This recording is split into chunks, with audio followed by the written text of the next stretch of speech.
Imagine you're a missionary, struggling despite years of preparation and hard work to connect with people in the community. Out of ideas, you decide to discuss things with the village chief.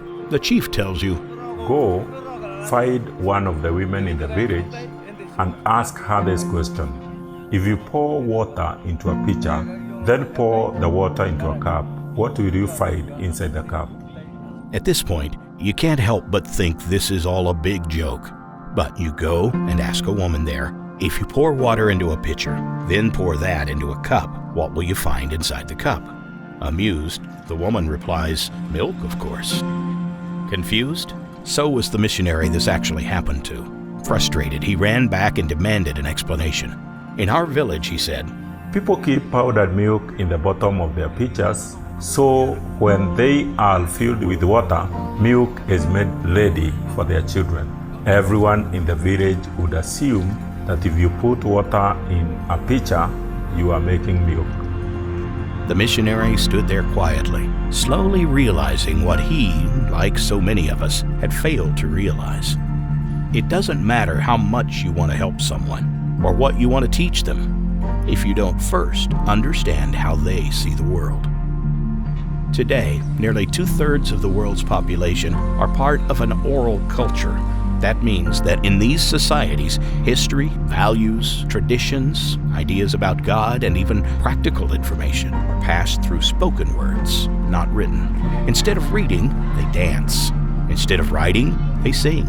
Instead of collecting books, they collect memories, stories, and dramas to pass on to their children and grandchildren. The problem is that billions of people in these societies remain cut off from life-saving truth we depend on every day. How to treat illnesses, how to keep water clean, and even how to know and live in relationship with God. Yet most of the work being done in these communities expects people to learn or receive help in ways that make sense to us, but are often confusing and unnatural to them. God has made all human beings able to grow, flourish, and experience transformation in Him. We just need to receive truth, whether written or spoken, in a way that we can understand. With nearly 17,000 different cultural groups in the world, we believe the most practical and powerful means of seeing transformation is to empower leaders that are already there. These local leaders are dedicated Christ followers and the catalysts behind this unfolding story of transformation.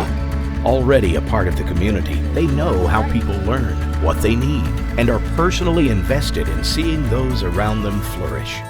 We work with these men and women to create people-specific stories, songs, and dramas that captivate the hearts and minds of their people with life-changing truth that impacts them individually, communally, physically, and spiritually.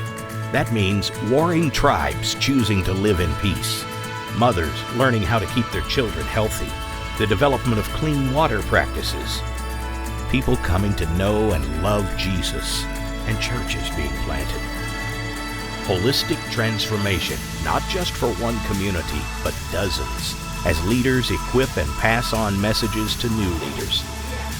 When God became a man, Jesus Christ revealed God's kingdom by living, working, and teaching in a community with a particular language and culture. God with us as one of us. His actions and words are an invitation to people of all tribes, all tongues, and all learning styles to hear, see, experience, and to be transformed. Spoken Worldwide exists because we believe that people's learning style is only a barrier to their growth if we let it be. Lives can be changed by something as simple as a spoken word. You are a part of this growing movement through your prayers, your time, your talent, and your treasure. Together, we can deliver truth where written words can't go.